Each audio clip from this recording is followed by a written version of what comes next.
Your country on Shopify, the first thing you need to do is go to your Shopify dashboard and open the settings menu found at the bottom left corner.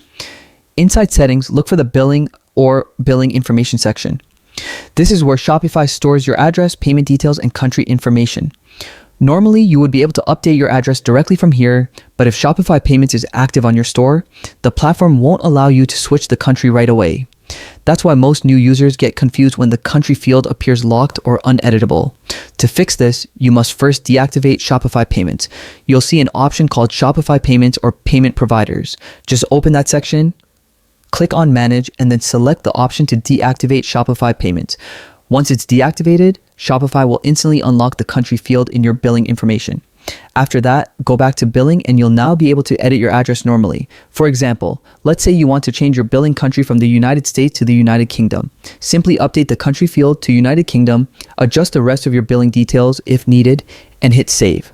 Shopify will process the update, and once the page refreshes, you'll see your new country reflected across your billing section.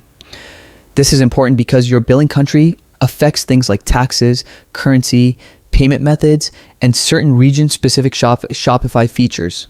Now, keep in mind that changing countries may also influence payout schedules, available gateways, and some legal requirements depending on where you're moving your store's base location. So make sure you double-check any apps or services you're using to ensure everything continues working smoothly after the switch.